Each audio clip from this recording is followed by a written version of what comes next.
Para fazer uma introdução básica, rápida do sistema respiratório, eu trago um conceito bem básico desse sistema, que é o objetivo principal. O objetivo principal do sistema respiratório, que é um sistema aberto, a gente vai ver logo no slide seguinte, é promover a respiração, que é o quê? Através desse sistema aberto, ofertar para o corpo humano o oxigênio, que é o gás indispensável, é o gás importante para o nosso metabolismo intracelular. Então, o que é feito dentro do nosso sistema respiratório? Mais precisamente na parte terminal do sistema respiratório, que é o que a gente chama de região alveolar. Ali é feito a troca gasosa. A troca gasosa que nada mais é do que o que a gente chama de hematose. Então, sempre quando vocês ouvirem a palavra hematose, eu vou estar falando sobre troca gasosa, que nada mais é do que ofertar ao corpo o gás oxigênio, que é representado, pelo O2, tá? Então aqui, ó, o O2, tá? O gás oxigênio, e excretar, jogar para fora do corpo o gás que é resultado do metabolismo intracelular, que é o gás carbônico, ou dióxido de carbono, ou simplesmente CO2, como ele é representado em alguns momentos, tá? Por alguns autores. Então, gás oxigênio ou O2 e gás carbônico, CO2 ou dióxido de carbono, todos aí com seus sinônimos. O sistema respiratório oferece o O2 a fim de quê? De atender às necessidades metabólicas das nossas células, do nosso corpo, certo? Então, esse é o objetivo. E falando brevemente sobre anatomia, essa imagem aqui representa muito bem a anatomia do nosso sistema respiratório, que a gente observa que tem uma comunicação com o meio externo, que aqui é a região da cavidade nasal, e que essa comunicação com o meio externo, leva o ar da atmosfera para dentro dos nossos pulmões. Tá? Então, olha só que interessante. Então, o ar chega dentro dos nossos pulmões por ser captado pelo nosso nariz. E o caminho inverso também é feito, tá? O caminho inverso é a saída de ar dos pulmões. E voltando aqui para esse conceito, a respiração nada mais é do que dois eventos. O evento que a gente chama de inspiração, que é a entrada de ar dentro do nosso sistema respiratório, e a expiração, que é a saída de ar de dentro do nosso sistema respiratório, tá? Para que esse ar entre ou esse ar saia, é muito importante e necessário a ação de músculos, que são os chamados músculos respiratórios. Então, nós temos diversos músculos respiratórios. Nós temos os intercostais, que ficam entre as costelas, como o próprio nome diz, os intercostais internos e externos, e nós temos principalmente o músculo diafragma, que ele é um músculo que divide a nossa região torácica da nossa região abdominal, tá? Então ele é um músculo que fica no sentido transversal no nosso corpo. Então, do diafragma para cima é o nosso tórax, do diafragma para baixo é o nosso abdômen. E essa contração e relaxamento do diafragma é que vai determinar se o ar entra para o nosso sistema respiratório ou o ar sai do nosso sistema respiratório. Isso é o que a gente chama de mecanismo respiratório. E anatomicamente? Porque assim, fisiologia, obviamente a gente tem que saber um pedacinho da anatomia também, Então é muito interessante a gente dividir o sistema respiratório em vias aéreas superiores e vias aéreas inferiores. Como é que a gente vai fazer isso? As vias aéreas superiores é aquela pelo qual a especialidade médica, o otorrinolaringologista, olha que nome complicado, é o médico responsável por cuidar, né, da nossa região da orelha, exclui essa parte, né, e a nossa via aérea superior, que é a região do nariz, né, a cavidade nasal, a região que a gente chama de faringe e a região da nossa laringe, tá?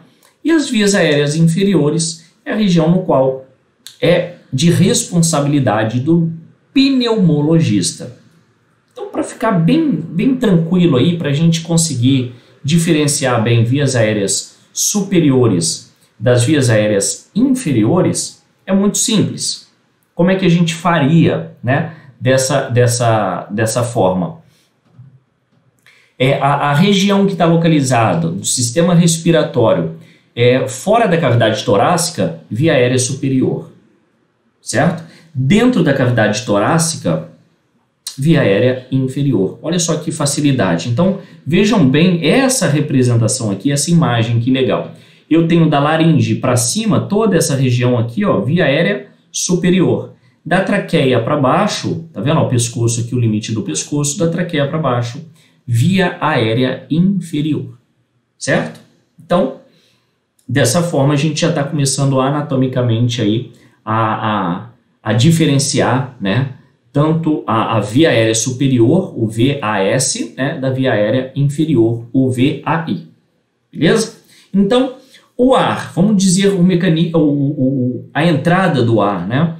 O ar é captado pelo nosso nariz, certo? Ele é levado para dentro da cavidade nasal, onde a gente tem aqui as famosas conchas nasais que são recobertas de muco. Então, o muco é uma secreção extremamente importante, porque é o muco que vai deixar o ar mais quente e mais úmido, propício para ser absorvido lá no pulmão. Então, por isso que é muito importante a gente inspirar pelo nariz e não pela boca, certo? Porque o nariz é uma região que tem essas conchas nasais envolvidas por muco que vão ajudar a aumentar a qualidade do ar inspirado.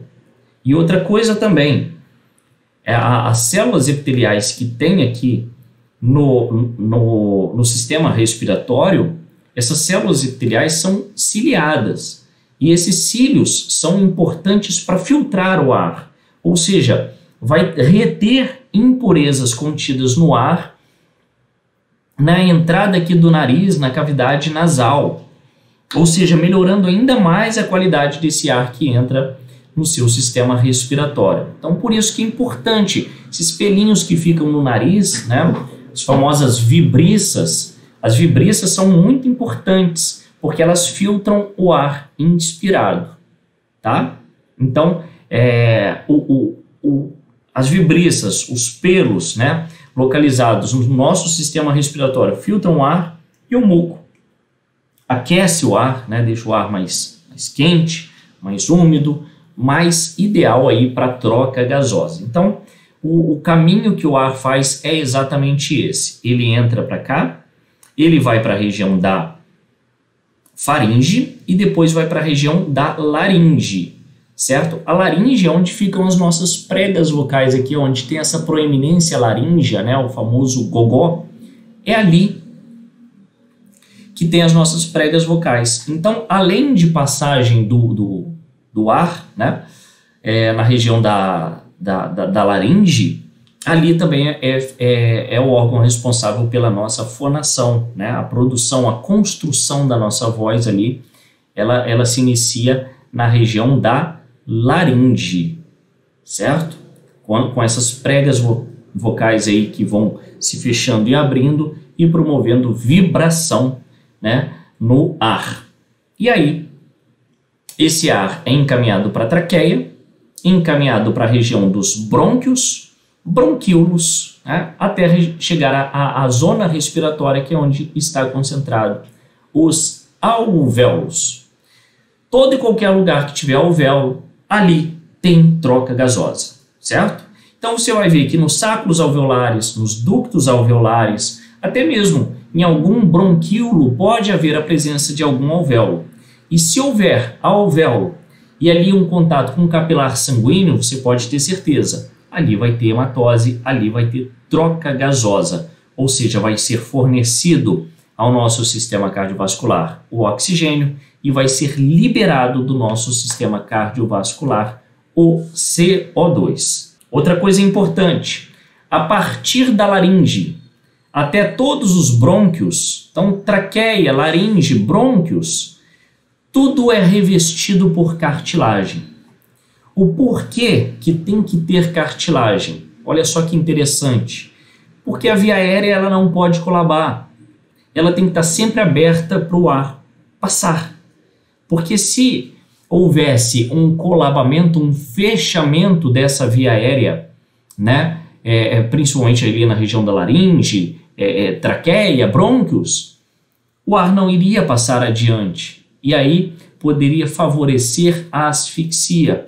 O ar não passando, o nosso corpo não iria receber oxigênio. O nosso corpo não recebendo oxigênio, infelizmente a gente iria morrer por hipóxia, né? Iria diminuir a quantidade de oxigênio na nossa corrente sanguínea, levando a gente a uma asfixia, tá certo? Então, essa asfixia iria suspender o fornecimento de oxigênio para o nosso corpo e com isso as nossas células não iriam receber o oxigênio que é tão fundamental para o nosso metabolismo. Então, laringe, traqueia e brônquios possuem na sua constituição cartilagens que mantêm todos estes órgãos abertos. Beleza?